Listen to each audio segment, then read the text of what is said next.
Hello everyone, this is Aditi Sharma and welcome back to Chanakyam coaching guru. So आज के इस session में हम लोग डिस्कशन करने वाले हैं इंडियन इकोनॉमी में इंटरनेशनल इकोनॉमी से रिलेटेड कुछ अनदर क्वेश्चंस के ऊपर। इससे पहले भी इंटरनेशनल इकोनॉमी से रिलेटेड बहुत सारे क्वेश्चंस को हम ऑलरेडी डिस्कस कर चुके हैं। आई जस्ट होप आप लोगों ने उस लेक्चर को भी देखा होगा और उन क्वेश्चंस को भी सॉल्व करने की कोशिश की होगी। सो वीडियो पसंद आए तो वीडियो को लाइक कीजिएगा, चैनल को सब्सक्राइब कीजिएगा और अपने फ्रेंड्स के साथ शेयर करना मत भूलिएगा। चलिए स्टार्ट करते हैं आज के इस सेशन का फर्स्ट क्वेश्चन। और यहाँ पे क्वेश्चन नंबर 34 आप लोग देख सकते हैं। और ये क्वेश्चन नंबर 34 से पहले जितने भी यानी कि जो 33 क्वेश्चन है वो इससे पहले हम लोग ऑलरेडी डिस्कस कर चुके हैं। अगर आप लोगों ने उस लेक्चर को नहीं देखा है तो प्लीज़ उस लेक्चर को भी देखिएगा, क्योंकि बहुत ज़्यादा इंपॉर्टेंट क्वेश्चन हमने वहाँ पे भी डिस्कस करे हैं। सो फर्स्ट हमारा जो आज के सेशन का फर्स्ट क्वेश्चन है वो है, भारत में आयात का अधिकतम भाग कहाँ से आता है? From where does India import the maximum share of its imports. अब देखिएगा, ये जो क्वेश्चंस होते हैं ये कुछ करंट डाटा बेस्ड क्वेश्चंस होते हैं, ठीक है।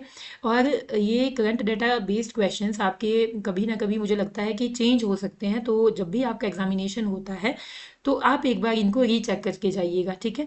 लेकिन यहाँ पे तो इस लेक्चर में जो भी अभी रिसेंटली आपके एग्जामिनेशन होने वाले हैं उसमें तो आपका यही वाला डाटा चलने वाला है जो मैं यहाँ पे बताने वाली हूँ। लेकिन यस, अगर आप कुछ सालों के बाद में, कुछ टाइम के बाद में इस लेक्चर को देखते हैं तो आप प्लीज़ एक बार श्योर ज़रूर कर दीजिएगा, रीचेक कर दीजिएगा कि कुछ जो डाटा है हमारा वो चेंज तो नहीं हो गया है या कोई और चेंजेस उसमें हो गए हो, ठीक है।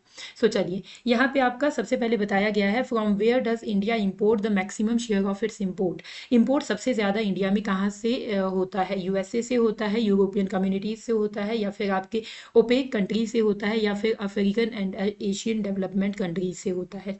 अब देखिएगा, इंडिया का जो मैक्सिमम इम्पोर्ट होता है वो होता है ओपेक कंट्रीज से, ठीक है। मतलब हम कह सकते हैं कि भारत में लगभग 85% का जो कच्चा तेल हम या फिर पेट्रोलियम वगैरह जो भी हम बोलते हैं, कच्चा तेल जो बोलते हैं, वो आपका मैक्सिमम सऊदी अरब इराक वगैरह से इंपोर्ट किया जाता है, ठीक है ना। तो इसी कारण हम कह सकते हैं कि यहाँ इंडिया का जो मैक्सिमम इम्पोर्ट है वो आपका ओपेक कंट्रीज़ के साथ में होता है। और अगर हम वाणिज्यिक मंत्रालय या फिर हमारी जो मिनिस्ट्री ऑफ कॉमर्स है उसके अकॉर्डिंग हम देखें तो इंडिया में लगभग 1/3 ऑफ पेट्रोलियम जो है ना यहीं से ओपेक कंट्रीज से आता है, अकॉर्डिंग टू 2024 एंड 2025 डाटा, ठीक है। तो हम कह सकते हैं कि आज की डेट में हमारा जो सबसे ज़्यादा इम्पोर्ट है वो आपका ओपेक कंट्रीज से होता है, ठीक है। चलिए, सो आज के सेशन का सेकंड क्वेश्चन देखते हैं। सेकंड क्वेश्चन है, भारत द्वारा सबसे अधिक विदेशी मुद्रा किस पदार्थ के आयात पर व्यय की जाती है? On which product does India spend the maximum foreign exchange of for imports. सबसे ज़्यादा फॉरेन एक्सचेंज किस प्रोडक्ट पे खर्च किया जाता है? मतलब हम कह सकते हैं कि सबसे ज़्यादा कौन सी चीज़ इंपोर्ट की जाती है। अब ऑब्वियसली देखिए, एक्चुअली में होता क्या है, जब हम विदेशों से कोई प्रोडक्ट मंगवाते हैं तो हमको जो पेमेंट करना पड़ता है वो उसी मुद्रा में करना पड़ता है, यानी कि हम कह सकते हैं फॉरेन एक्सचेंज में करना पड़ता है, ठीक है ना। तो इट मीन्स हम कह सकते हैं कि हम जैसे मान लीजिए यूएसए के साथ हम एक्सपोर्ट करते हैं, इंपोर्ट करते हैं कोई वस्तु हम यूएसए से मंगवाते हैं, तो रुपया वहाँ पे नहीं चलेगा, वहाँ हमको डॉलर में पेमेंट करनी पड़ेगी। वही सिस्टम यहाँ पे बताया गया है कि किस चीज़ के लिए सबसे ज़्यादा पैसा लगता है। बात आपकी वही है, क्वेश्चन थोड़ा सा घुमा फिरा के पूछा जा सकता है। अब देखिए, यहाँ पे हम देखें तो पेट्रोलियम जो प्रोडक्ट है, पेट्रोलियम पदार्थ है, इंडिया के द्वारा सबसे ज़्यादा इंपोर्ट किए जाते हैं, ठीक है। तो पेट्रोलियम उत्पाद जो है इंडिया के द्वारा सबसे ज़्यादा इंपोर्ट किए जाने वाले प्रोडक्ट में आता है, ठीक है ना। लगभग 30 to 31%, मतलब कि इंडिया में टोटल जितना इंपोर्ट है ना उसका कम से कम 30 से 31% अकेला आपका ये पेट्रोलियम पर ही इंपोर्ट किया जाता है। मतलब पेट्रोलियम पदार्थ को ही अकेला 30 to 31% इंपोर्ट किया जाता है, ठीक है। तो चलिए, अगला क्वेश्चन है हमारे पास, निम्नलिखित में से कौन सा कथन सत्य है? विच of the following statement is true. America के साथ भारत का विदेशी व्यापार सुपर 301 के कारण बढ़ा है। Trade with USA increase due to super 301। America के साथ भारत का विदेशी व्यापार सुपर 301 के कारण घटा है। Trade with USA decrease due to super 301। Super 301 के कारण भारत का अमेरिका के साथ व्यापार अप्रभावित रहा है। Trade with USA remained unaffected due to super 301। Super 301 के कारण भारत ने अमेरिका से व्यापारिक सौदे रद्द कर दिए हैं। India cancel trade dealing with USA due to super 301। अब ये जो सुपर 301 है ये क्या है, इसके बारे में मैंने पिछले सेशन में आपको बहुत अच्छे से डिटेल में समझा रखा है, इसीलिए यहाँ पे मैं आपके पास इसके बारे में ज़्यादा एडिशनल इन्फॉर्मेशन नहीं देने वाली हूँ। बिकॉज जिस भी स्टूडेंट ने प्रीवियस लेक्चर को देखा होगा वहाँ पे बहुत अच्छे से डिटेल में मैंने सुपर 301 का कॉन्सेप्ट आपको बताया था कि ये क्या चीज़ होती है, ठीक है। तो अब देखिएगा, इसका जो सही आंसर होने वाला है वो होने वाला है कि सुपर 301 के कारण अमेरिका के साथ व्यापार जो है हमारा घटा है, ठीक है ना।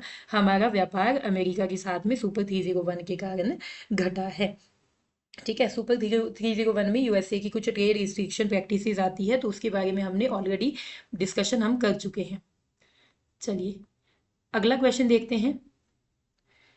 भारत का विदेशी व्यापार में व्यापार की दृष्टि से सर्वाधिक महत्वपूर्ण देश है। Which country is the most important for India in terms of foreign trade? Russia है, यानी कि रूस है, जापान है, या फिर यूएसए है, संयुक्त राष्ट्र अमेरिका, या फिर आपके पास में ब्रिटेन है। अब देखिएगा, अगर हम अकॉर्डिंग टू 2024-25 के डाटा की बात करें तो यूएसए जो है सबसे ज़्यादा इंपॉर्टेंट माना जाता है हमारे व्यापारिक भागीदार में, ठीक है। मतलब हम कह सकते हैं 124 अरब डॉलर के लगभग हमारा व्यापार होता है यूएसए के साथ, ठीक है। तो obviously USA, United states of America हमारे पास में यहाँ सही आंसर होने वाला है। चलिए अगला क्वेश्चन है हमारे पास। भारत का अधिकतम विदेशी व्यापार किसके साथ है? With which country does India have the maximum foreign trade? Japan के साथ है, चीन के साथ है, संयुक्त राष्ट्र अमेरिका के साथ है, या फिर यूएई के साथ है? अभी अभी जो क्वेश्चन आया था जस्ट उसी के सिमिलर फॉर्म में ये भी क्वेश्चन पूछा गया है कि सबसे ज़्यादा विदेशी व्यापार। ऑब्वियसली जब हमारे लिए यूएसए सबसे ज़्यादा इंपॉर्टेंट महत्वपूर्ण भूमिका निभाता है, रखता है, तो ऑब्वियसली यहाँ पे भी हमारे लिए यूएसए ही सबसे ज़्यादा महत्वपूर्ण आएगा, ठीक है। चलिए अगला क्वेश्चन है क्वेश्चन नंबर 39। एंड क्वेश्चन आपका बता रहा है विदेशी व्यापार को बढ़ावा देने के लिए भारत में विशेष आर्थिक क्षेत्रों की स्थापना किस देश की तर्ज पर की गई है? Special economic zones in India are established on the model of which country? Special economic zones जो इंडिया में बनाए गए हैं ये आपके पास चाइना मॉडल के ऊपर बेस्ड है, ठीक है, चीन के मॉडल के ऊपर बेस्ड है।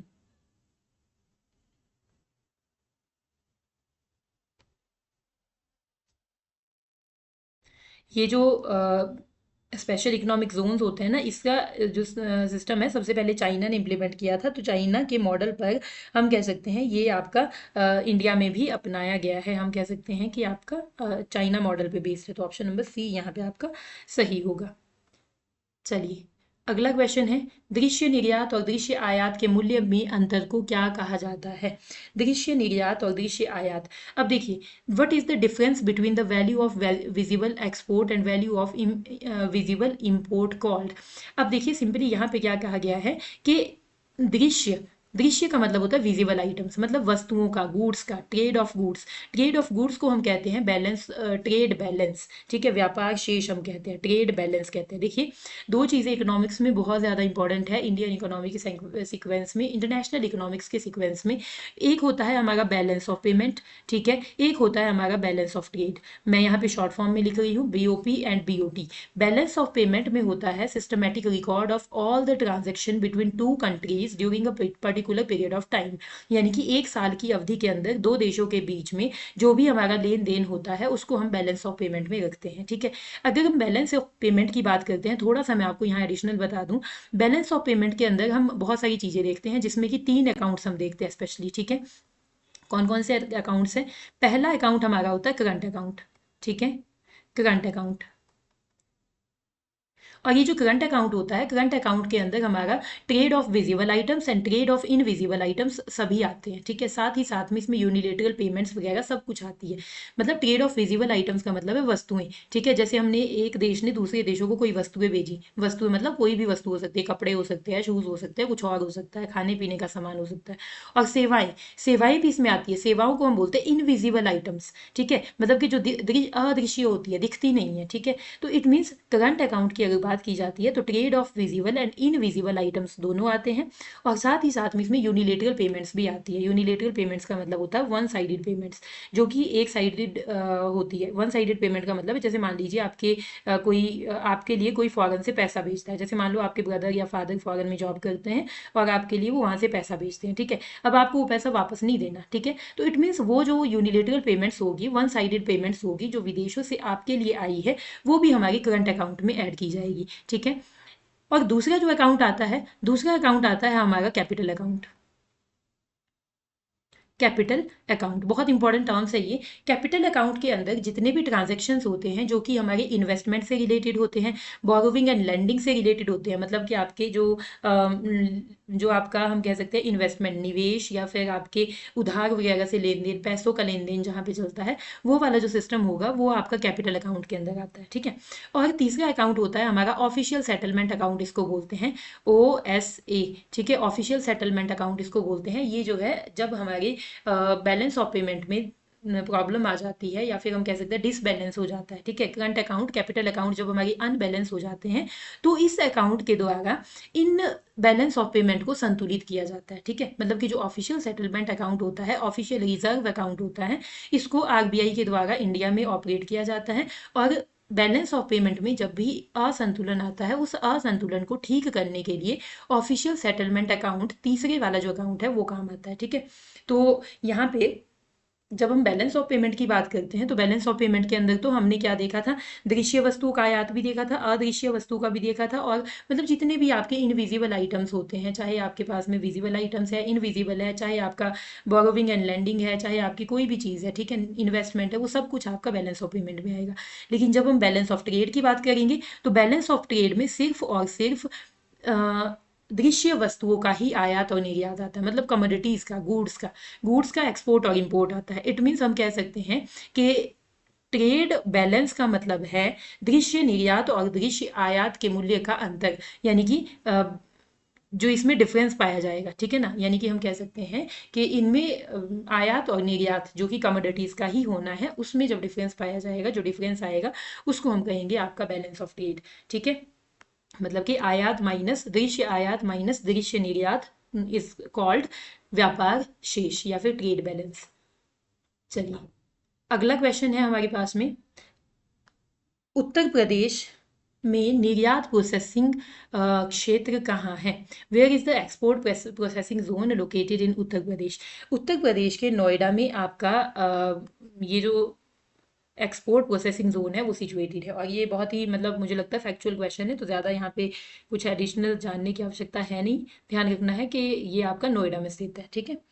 अब देखिए, निम्न में से किस एक जगह मुक्त व्यापार क्षेत्र नहीं है? विच of the following is not a free trade zone? Free trade zone कहाँ पे नहीं है? कांडला, मुंबई, विशाखापट्टनम या तिरुवनंतपुरम? तिरुवनंतपुरम इसका सही आंसर होने वाला है, क्योंकि यहाँ पे आपका फ्री ट्रेड जोन हमारा नहीं है, ठीक है।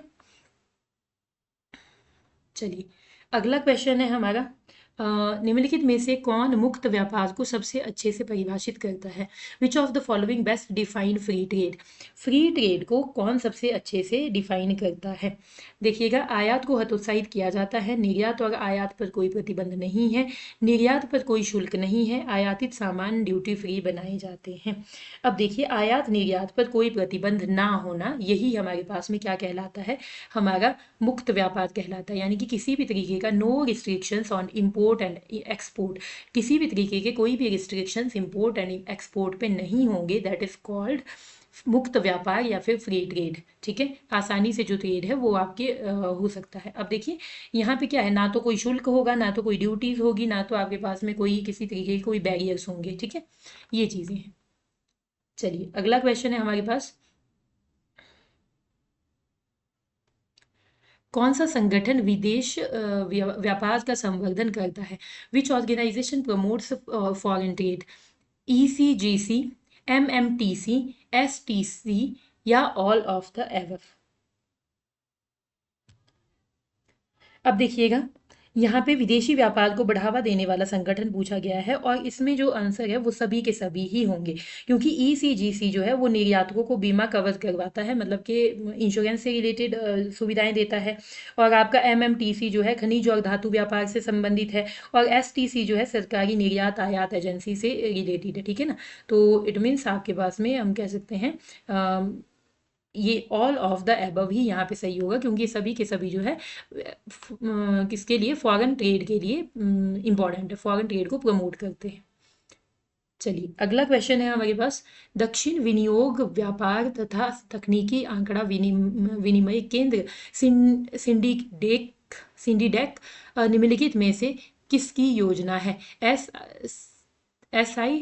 SITTDEC, ठीक है। South investment trade and technology data exchange centre is a scheme of which of the following? साथ की स्कीम है, या फिर आपकी आसियान की स्कीम है, या फिर G7 की स्कीम है, या फिर G15 की स्कीम है, ठीक है। ये एक्चुअली में ये जो स्कीम है ये आपकी साथ की स्कीम है, ठीक है। दक्षिण एशियाई देशों में निवेश, व्यापार और तकनीकी से जुड़े आंकड़ों का आदान प्रदान करना इनका काम है, ठीक है ना।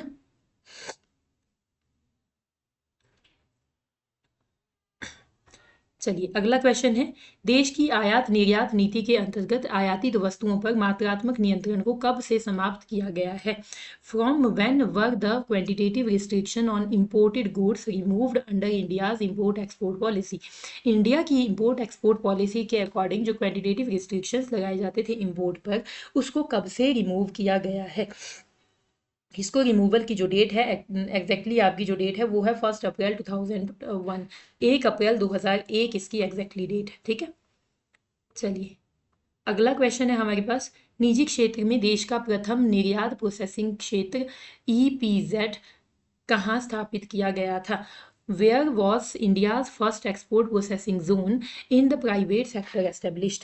ये आपका जो प्राइवेट सेक्टर के अकॉर्डिंग आपका एस्टेब्लिश किया गया था, ये ऐसी EPZ, ये आपका कांडला में किया गया था, ठीक है जी। कांडला कांडला जो कि आपका गुजरात में है, ठीक है, गुजरात में है, यहाँ पे आपका एस्टेब्लिश किया गया था, ठीक है।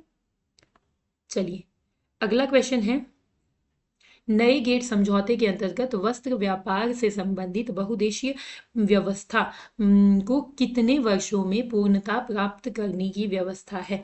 Under the new GATT agreement within how many year was the multifiber arrangements related to textile trade to be completely phased out? ये आपके पास में यहाँ पे जो मुझे लगता है कि काफ़ी पुराना हमारा डाटा है, तो ऑप्शन वैसे यहाँ पे 15 सही आना था, ठीक है। तो अगला जो क्वेश्चन है ये देखिएगा, गेट जो है अब भी रिप्लेस किया गया है आपका 1 जनवरी 1995 के बाद में रिप्लेस किया गया है WTO के द्वारा, ठीक है। हम सॉरी, ठीक है। तो ये आपने ध्यान रखना है, अब गेट जो है WTO के द्वारा रिप्लेस कर दिया गया है। चलिए अगला क्वेश्चन है, गिल्ट एज बाजार किससे संबंधित है? The gilt edge market is related to which of the following? कटे फटे पुराने करेंसी नोट्स यानी कि टॉर्न ओल्ड करेंसी नोट से रिलेटेड है, सोना चांदी गोल्ड एंड सिल्वर से रिलेटेड है, सरकारी प्रतिभूतियों गवर्नमेंट सिक्योरिटीज से रिलेटेड है, या फिर कॉर्पोरेट बॉन्ड से रिलेटेड है। अब देखिए जो गिल्ट एज मार्केट होता है, गिल्ट एज जो सिक्योरिटीज है वो कहीं ना कहीं हम कहते हैं कि गवर्नमेंट की सिक्योरिटीज को कहा जाता है, ठीक है। तो गवर्नमेंट की सिक्योरिटीज, गवर्नमेंट की प्रतिभूतियों को जब गिल्ट एज कहा जाता है, तो इट मीन्स हमारी जो मार्केट होगी गिल्ट एज मार्केट, वो भी किससे रिलेटेड होगी? सरकारी प्रतिभूतियों या फिर गवर्नमेंट सिक्योरिटीज से रिलेटेड ही होगी, ठीक है। एक्चुअली में यहाँ पे क्या होता है कि गवर्नमेंट द्वारा सुरक्षित यानी कि रिस्क फ्री जो आपकी सिक्योरिटीज होती है उनको खरीदा या बेचा जाता है इस मार्केट में, उसको बोलते हैं गिल्ट एज मार्केट, ठीक है। चलिए अगला क्वेश्चन है हमारे पास, कालीनों के निर्यात के संदर्भ में कालीन चिन्ह किस तथ्य का परिचायक है? In the context of carpet exports, what does the carpet mark signify?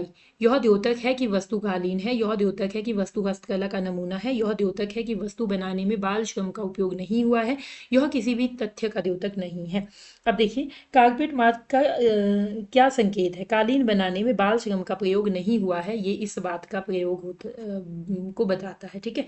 Option number सी यहाँ पे हमारा सही होने वाला है। चलिए अगला क्वेश्चन है, यदि सूरत में बनी वस्तुएं मुंबई या दिल्ली में बेची जाए तो यह कहलाएगा। If goods manufactured in Surat are sold in Mumbai और दिल्ली, दिस इज कॉल्ड प्रादेशिक व्यापार यानी कि रीजनल ट्रेड, आंतरिक व्यापार इंटरनल ट्रेड, अंतर्राष्ट्रीय व्यापार इंटरनेशनल ट्रेड, या फिर मुक्त व्यापार फ्री ट्रेड। अब देखिएगा यहाँ पे बड़ा ही अच्छा क्वेश्चन है आपके पास में। अब देखिए, सूरत में बनाई गई वस्तुएं मुंबई या दिल्ली में बेची जाए, ठीक है, तो इसको हम क्या कहेंगे, इसको हम कहेंगे हमारा इंटरनल ट्रेड, आंतरिक व्यापार के अपने देश के अंदर ही व्यापार किया जा रहा है, ठीक है ना, एक जगह से दूसरी जगह पे हमारा व्यापार किया जा रहा है। तो इट मीन्स ये हमारे पास में इंटरनल ट्रेड या फिर डोमेस्टिक ट्रेड का एग्जाम्पल होगा, ठीक है, डोमेस्टिक ट्रेड का एग्जाम्पल होगा। और अंतर्राष्ट्रीय व्यापार तो आप सभी को पता है कि एक दो देशों के बीच में जब व्यापार होता है तो उसको हम कहेंगे अंतर्राष्ट्रीय व्यापार। और मुक्त व्यापार होता है जब व्यापार पे किसी भी तरीके की कोई भी रिस्ट्रिक्शंस ना हो, आयात और निर्यात जो है पूरी तरीके से मतलब कि प्रतिबंध फ्री या फिर हम कह सकते हैं बैरियर फ्री होता है, उसको मुक्त व्यापार कहा जाता है। रीजनल ट्रेड का मतलब है दो रीजन्स के बीच में जब आपका व्यापार किया जाए तो that is called regional trade. चलिए, अगला क्वेश्चन है, भारतीय विदेश व्यापार संस्थान कहाँ स्थित है? Where is the Indian Institute of foreign Trade located? Indian Institute of foreign trade is located at New Delhi, नई दिल्ली में ये आपका लोकेटेड है। चलिए, अगला क्वेश्चन है, भारतीय निर्यात के तीव्र प्रसार में सहयोग देने वाला एक मुख्य कारक है। A major factor contributing to the rapid growth of Indian export is आयात शुल्क लगाया जाना, इम्पोजिशन ऑफ इम्पोर्ट ड्यूटी, अर्थव्यवस्था का उदारीकरण लिबरलाइजेशन ऑफ इकोनॉमी, अन्य देशों में मंदी रिसेशन इन अदर कंट्रीज, निर्यात का विविधीकरण डाइवर्सिफिकेशन ऑफ एक्सपोर्ट्स। क्वेश्चन आपका क्या बता रहा है? क्वेश्चन आपका बता रहा है कि भारतीय निर्यात के तीव्र विकास का मुख्य कारण है, मतलब कि भारत का जो निर्यात है ना वो ज़्यादा बढ़ रहा है, मतलब एक्सपोर्ट हमारा बढ़ रहा है, ठीक है, तो इसके पीछे क्या रीज़न रहा है, ठीक है, इसके पीछे क्या रीज़न रहा। अब देखिए, भारत का जो निर्यात बढ़ रहा है ना उसके पीछे का जो मुख्य रीज़न माना जाता है वो माना जाता है 1991 की पॉलिसी को। 1991 की कौन सी पॉलिसी? एलपीजी की नीति को, लिबरलाइजेशन, प्राइवेटाइजेशन एंड ग्लोबलाइजेशन की पॉलिसी, जो कि आपके हमारे हम कह सकते हैं उस समय के वित्त मंत्री स्वर्गीय श्री डॉक्टर मनमोहन सिंह जी के द्वारा लाई गई थी। इनको ही यहाँ पे हम कह सकते हैं कि इनके प्रयासों के द्वारा ही ये पॉलिसी लाई गई थी, ठीक है ना, जो कि एक बहुत महान इकोनॉमिस्ट रहे हैं, ठीक है। तो ये जो पॉलिसी थी लिबरलाइजेशन, उदारीकरण, निजीकरण और वैश्वीकरण की पॉलिसी, इसी की वजह से क्या हुआ, इंडिया में जो एक्सपोर्ट है वो इंक्रीज हुआ है। क्यों? क्योंकि यहाँ पे अब आपके पास में हम कह सकते हैं कि जो ट्रेड पे बैरियर्स होते थे उसको कम कर दिया गया है, ठीक है, लाइसेंस प्रणाली को ख़त्म कर दिया गया है, और आपके पास में हम कह सकते हैं कि प्रतिस्पर्धा जो है बढ़ती जा रही है एक्सपोर्ट सेक्टर्स में। इट मीन्स ज़्यादा से ज़्यादा एक्सपोर्ट जो है हमारे पास में होता जा रहा है, ठीक है। तो ऑप्शन नंबर बी यहाँ पे हमारा सही होने वाला है।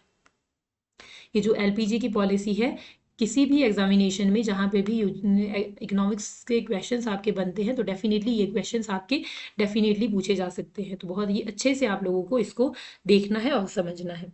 अब देखिए, अगला क्वेश्चन है, विश्व व्यापार संगठन WTO किस वर्ष में कार्यान्वित हुआ? In which year was the world trade organization implemented? अब देखिए, वर्ल्ड ट्रेड ऑर्गेनाइजेशन जो है कब बना था? 1 जनवरी 1995 को बना था, ठीक है। आपका उरुग्वे राउंड हुआ था किसका? गेट का, ठीक है, सबसे पहले गेट था, मतलब general agreement on trade and tariff, उसी को रिप्लेस करके 1 जनवरी 1995 से आपका ये WTO बना था, ठीक है। चलिए, अगला क्वेश्चन है हमारे पास, क्वेश्चन नंबर 55, विश्व व्यापार संगठन जिसका अंग है वह है, यानी कि WTO is an organ of, मतलब कि ये जो WTO है वो किससे बना है, यही पूछा गया है यहाँ आई थिंक। बाकी देख लेते हैं क्वेश्चन के ऑप्शंस क्या बताते हैं।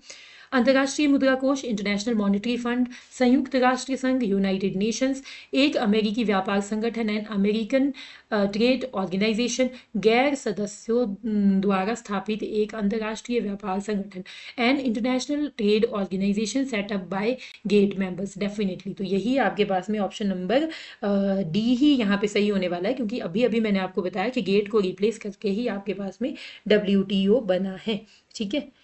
चलिए, अगला क्वेश्चन है हमारे पास, question number 56 and question number 56 बता रहा है किसी देश का भुगतान संतुलन किसका व्यवस्थित अभिलेख है। Balance of payment of a country is a systematic record of. अभी अभी मैंने आपको जस्ट कुछ ही समय पहले बैलेंस ऑफ पेमेंट और बैलेंस ऑफ ट्रेड का पूरा कॉन्सेप्ट समझाया है।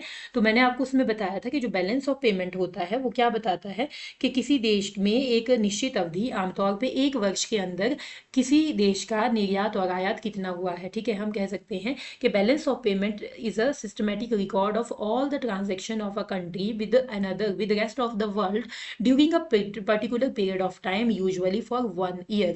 मतलब कि 1 वर्ष के अंदर कितना हमारा एक्सपोर्ट और इंपोर्ट हुआ है अन्य देशों के साथ में, तो उसको हम किस में लेंगे, उसको हम लेंगे बैलेंस ऑफ पेमेंट के अंदर। ठीक है, तो जैसे हम बोलते हैं ना कि भाई व्यापार किया जाता है। ठीक है, हम कह सकते हैं व्यापार किया जाता है, एक देश जो है दूसरे देशों के साथ में व्यापार करते हैं, तो ऑब्वियसली कहीं ना कहीं तो रिकॉर्ड रखना पड़ेगा ना कि कितना व्यापार हुआ, क्या कितना आयात हुआ, कितना निर्यात हुआ। तो वो जो जितना भी सिस्टम चलेगा आपका, वो सारा का सारा सिस्टम किस में आएगा, आपके बैलेंस ऑफ पेमेंट के अंदर आएगा। ठीक है, चलिए अगला क्वेश्चन है क्वेश्चन नंबर 57।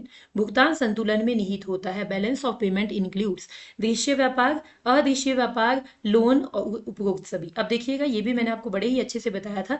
3 चीजें हम उसमें पढ़ते हैं। अभी मुझे लगता है कि एक्सप्लेन करने की ज्यादा जरूरत नहीं है, बिकॉज मैंने आपको बता दिया है कि बैलेंस ऑफ पेमेंट के अंदर हम 3 चीजों में कौन कौन सी चीजें लेते हैं। एक होता है करंट अकाउंट, एक होता है कैपिटल अकाउंट, एक होता है ऑफिशियल सेटलमेंट अकाउंट। ठीक है, करंट अकाउंट के अंदर दृश्य और अदृश्य व्यापार सभी आते हैं, यानी कि गुड्स एंड सर्विसेज सभी का ट्रेड आता है।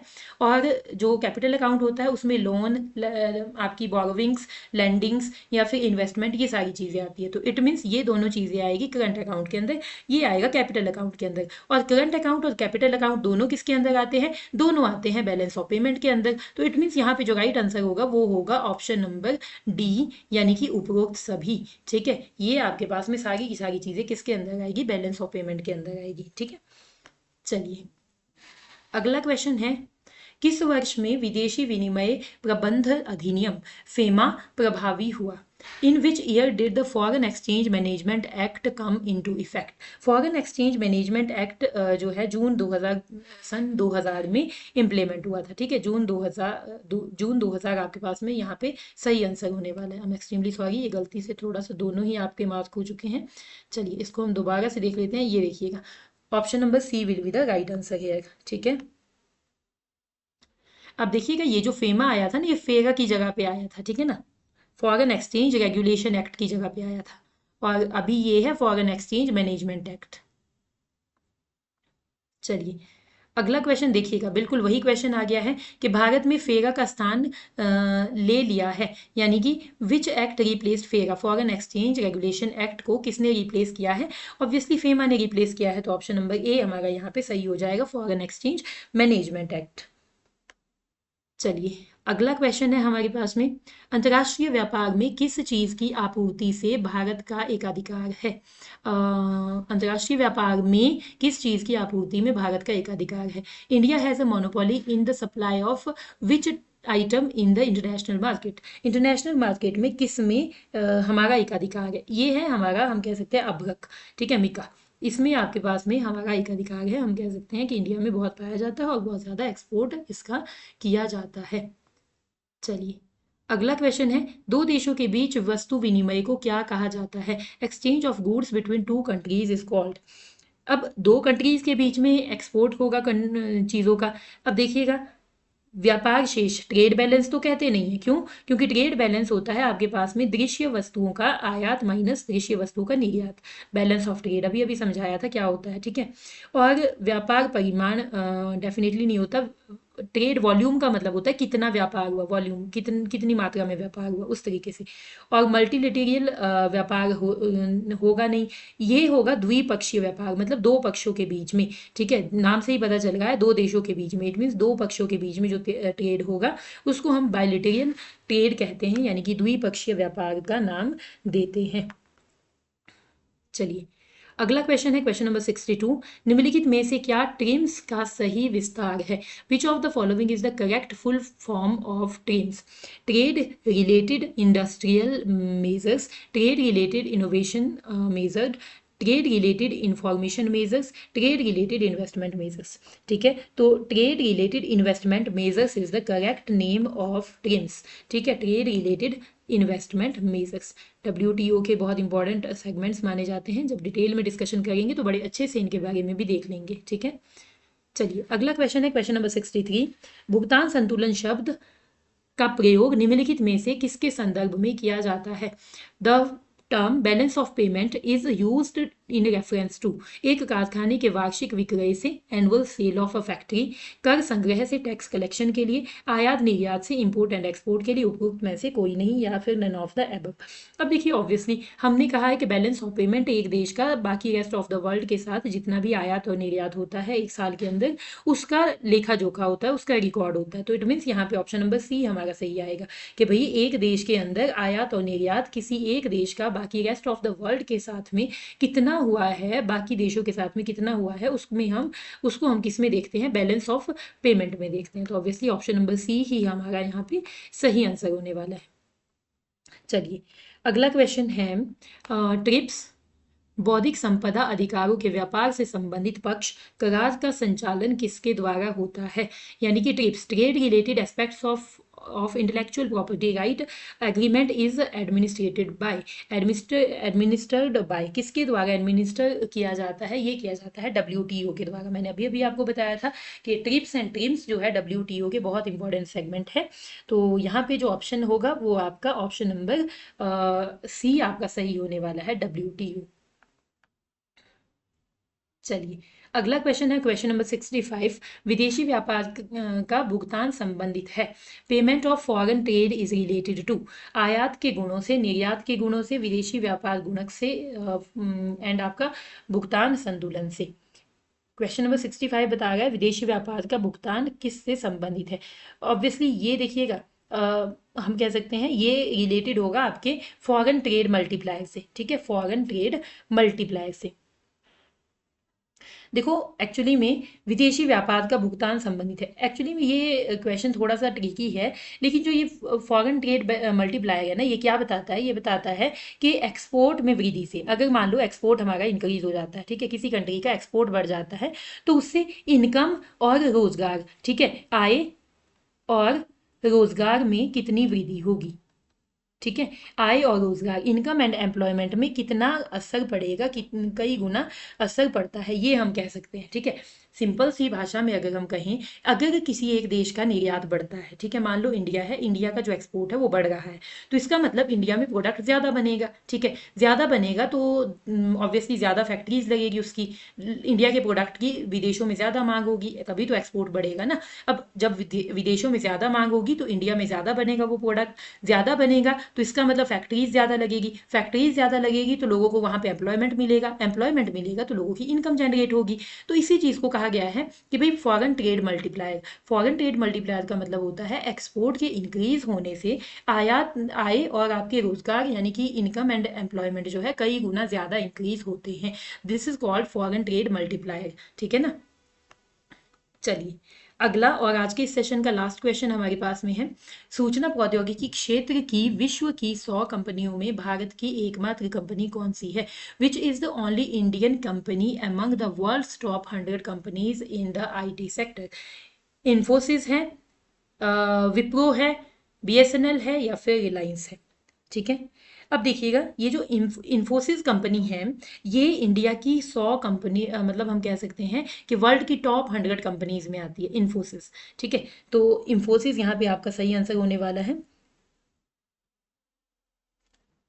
फोर्ब्स ग्लोबल 2025 की IT 100 सूची में अकेली भारतीय कंपनी ये शामिल है। ठीक है ना, यानी कि हम कह सकते हैं फोर्ब्स ग्लोबल 2025 की जो IT सेक्टर की 100 टॉप कंपनीज की लिस्ट आती है ना, उसमें इंडिया की एक मात्र कंपनी है जो कि इन्फोसिस है। ठीक है, ये आपके पास में यहाँ पे हम कह सकते हैं इसके साथ इसमें एकमात्र कंपनी इंडिया की शामिल है। ठीक है, तो ये थे आज के इस सेशन के क्वेश्चंस। आई जस्ट होप आप लोगों ने इन क्वेश्चंस को अच्छे से देखा होगा, समझा होगा, और बहुत ही इंपॉर्टेंट क्वेश्चंस है और मुझे लगता है कि करंट डाटा रिलेटेड क्वेश्चंस है। तो जब भी आप एग्जामिनेशन में जाएं, फिलहाल इनको एक बार ही चेक करके जाइएगा, क्योंकि समटाइम्स क्या होता है जो करंट डाटा होते हैं उसमें चेंजेस आ जाते हैं। ठीक है, अगर तो अभी आप हाल फिलहाल में कोई एग्जामिनेशन देते हैं तब तो ये क्वेश्चंस आपके लिए बिल्कुल सही है और आपके 101% आपके यही राइट आंसर्स होने वाले हैं। लेकिन यस, अगर आप कुछ टाइम के बाद में कोई एग्जामिनेशन देते हैं तो आपको कहीं ना कहीं करंट डाटा को दोबारा से रीचेक करना होता है, ताकि आपको किसी भी तरीके से आपका जो क्वेश्चन है वो गलत ना हो एग्जामिनेशन में। ठीक है, तो आई जस्ट होप आप सभी को ये सेशन अच्छा लगा होगा। सेशन अच्छा लगा हो, वीडियो पसंद आई हो तो वीडियो को लाइक कीजिएगा, चैनल को सब्सक्राइब कीजिएगा और अपने फ्रेंड्स के साथ शेयर करना मत भूलिएगा। Thank you so much.